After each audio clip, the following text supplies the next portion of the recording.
ازيكم عاملين ايه؟ وحشتوني جدا جدا جدا جدا جدا.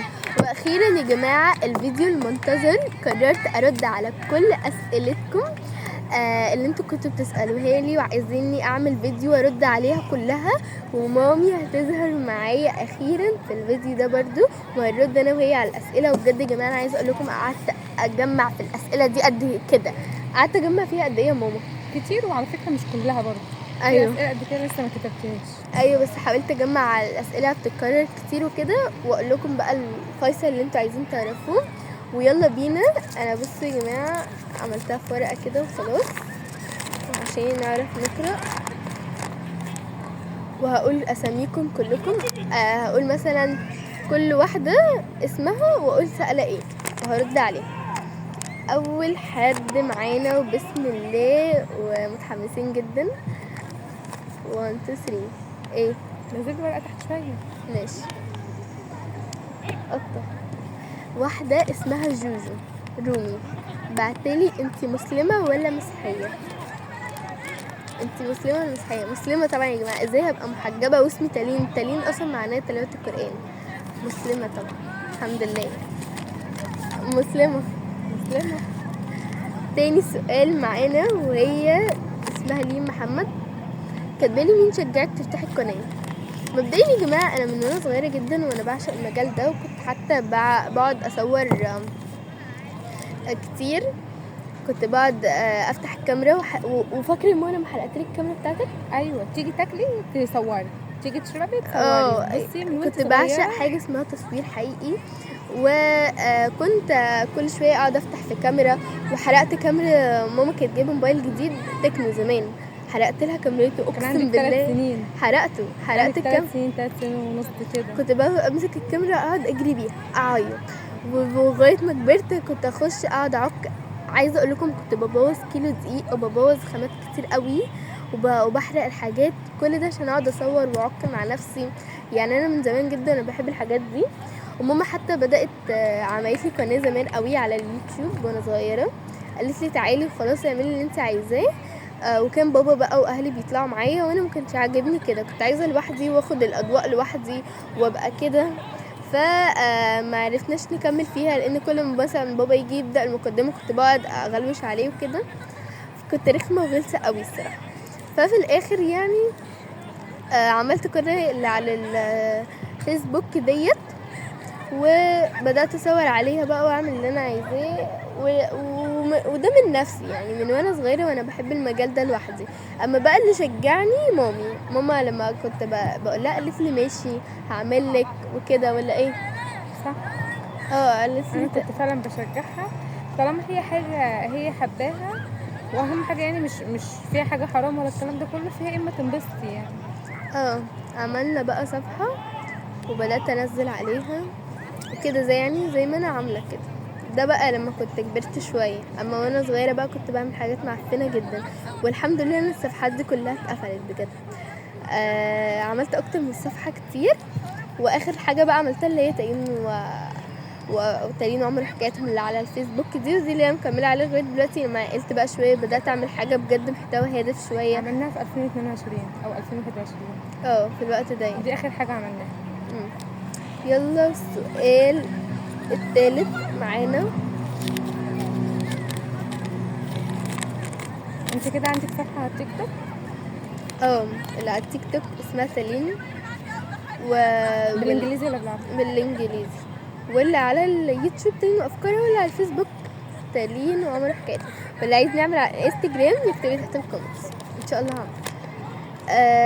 تالت سؤال معانا وهي بنت اسمها جنى، كاتبالي بتتكلمي كده ليه؟ ده السؤال اللي بجد اكتر من حد ساله. انا من ساعه ما بدات القناه والناس كلها عماله تقول انت بتتكلمي كده. انت بيج الصفحه بتاعتك بيج مليانه السؤال ده بس. كل كومنت كلها بتتكلمي كده ليه، بتتكلمي كده ليه؟ فردي يا ماما، عشان انا قلت لماما اللي هترد. والله انا عادي جدا. هي بتتكلم عادي جدا، مفيش اي حاجه اطلاقا بجد والله. دي طريقتها من يوم ما اتولدت او من يوم ما بدات تتكلم، دي طريقه كلامها في نظري انا، عشان انا مامتها وانا اللي مربيها شايفاها طريقه عاديه جدا وطبيعيه جدا، مفيش اي حاجه. وفعلا زي ما بتتكلم معانا في البيت زي ما بتفتح الكاميرا وتتكلم، الموضوع مش مختلف اطلاقا يعني. حقيقي يعني سؤال غريب بجد. رابع سؤال معانا وهو بنت اسمها ندى محمد كاتبالي تاني لو سمحتي انا هعمل تقويم وخايفه قوليلي اي حاجه. مبدئيا يا جماعه ما بيخوفش خالص ولا في اي حاجه. انا على فكره كتير من اصحابي سالوني على السؤال ده في المدرسه. تعالى هنا يا دودي وري ادم قاعد يلعب في الرمله جوه. خش تعالى. لا استني اشوف. بصوا احنا في النادي هنا بقى رملة كده مخصصة للأطفال بيقعدوا يلعبوا فيها. كنت بقول ايه ندى محمد بتقولي تاني لو سمحتي. بص ما بيخوفش خالص وما فيهوش اي حاجة بجد. ده هو كل الحكاية انك هتقعدي الدكتور هيفتح لك بقك ويقعد يركب لك زي بتاعات كده الاول كده ويلزقها وبعدين هيركب السلك يوصلهم ببعض وبعدين ينقيلك لون. يعني انا اكيد مش فاهمه قوي بس الموضوع كان سهل جدا وعايزه اقول لكم ان انا مش حاسه بيه خالص. يعني مفيش اي حاجه على اسناني يعني عادي جدا الموضوع. ايوه كريم بس فهميهم ان الموضوع محتاج اولا النظافه ثم النظافه ثم النظافه طبعا. ويسلمك فرشه كده عشان تعرفي تنضفي بيها من جوه وهيسلمك برضو حاجه اسمها شمع تحطيها في اخر سنانك سلك لو مثلا معورك في بقك عشان لو هو بصوا هو ما بيعورش وبيقصه خالص بس لو هو بدأ بقك يضم فالسلك هيخرج بره شويه فكك بيصغر فالسلك هيخش جوه شويه فمدينك حاجه اسمها شمع تحطيها جوه كده عشان يقلل احتكاك السلك مع اللثه ما توجعنيش.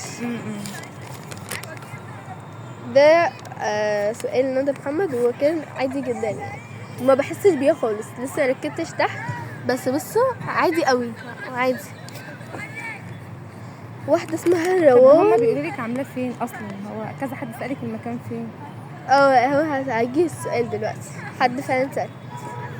واحده اسمها روان عبده مسجله نفسها كده. بصوا يا جماعه هو انا مش الاسماء دي من عندي انا باخد الاسم اللي مسجيه.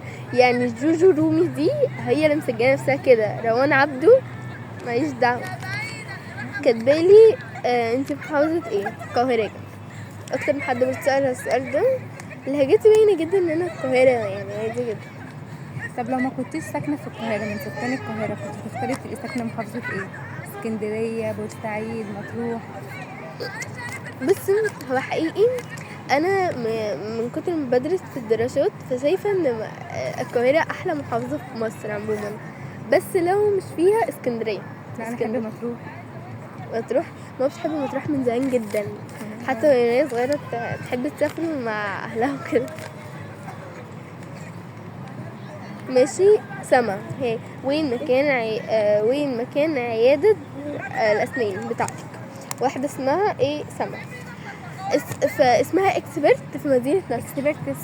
اكسبرتس خبراء الاسنان يعني في مدينه نصر.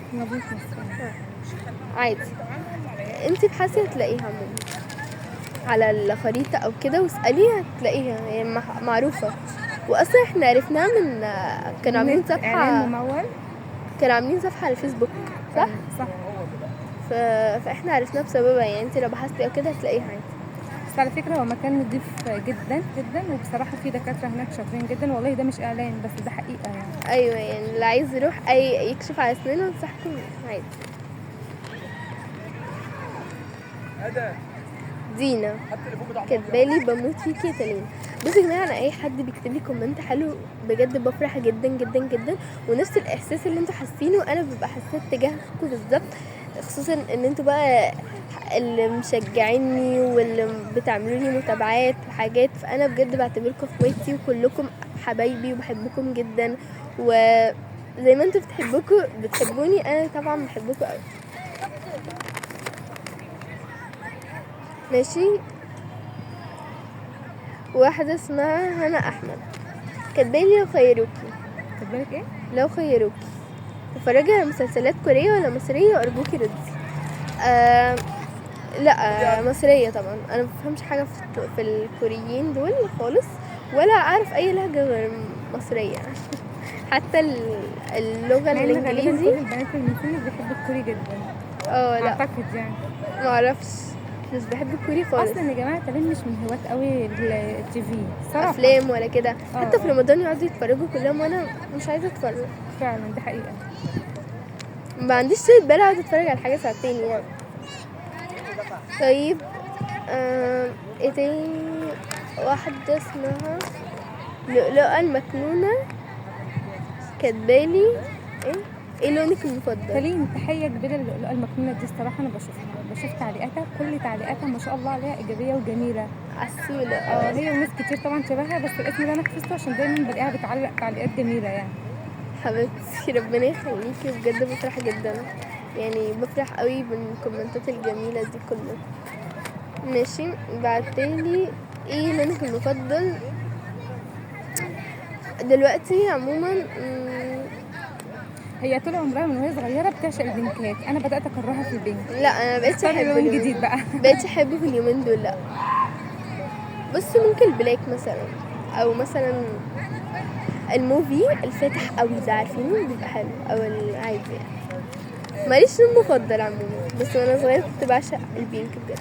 ما دلوقتي ممكن اسود عادي. ماشي. واحدة اسمها رودينا كاتبالي ايه اكتر موقف محرج حصل لي؟ اكتر موقف محرج حصل لي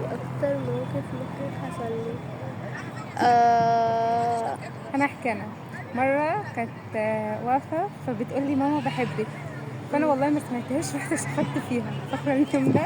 لا مش فاكره. راحت قالت لي لا انت قلتي لي لا الصراحه انا اتكسفت.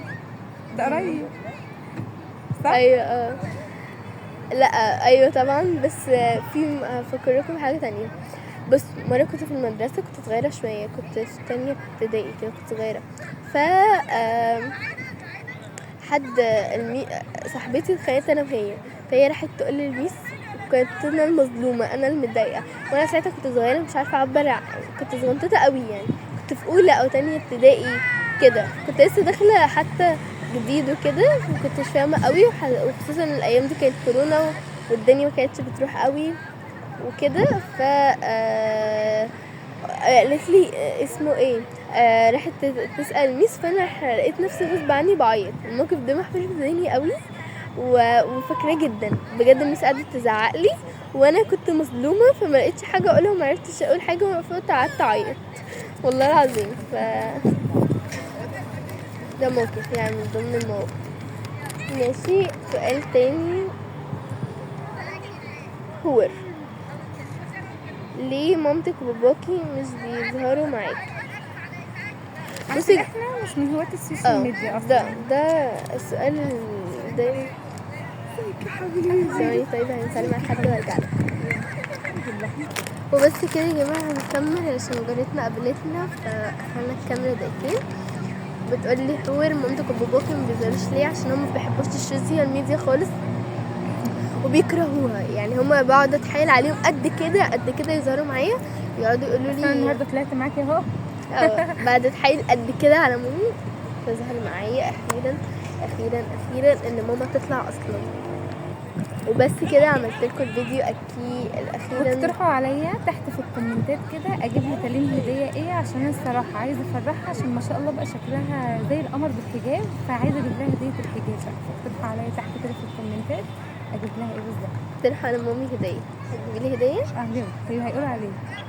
ماشي يا ماما عايزه تدفع اهو.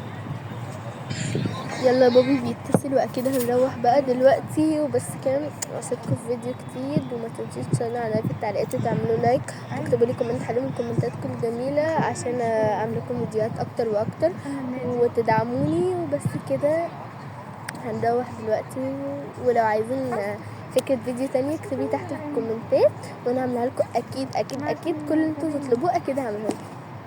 اقترحوا عليا بقى افكار كتير عشان اعمل لكم بقى تحديات المره الجايه والحاجات اللي انتوا هتقولوها فلوجات وكده، فاقترحوا عليا كتير.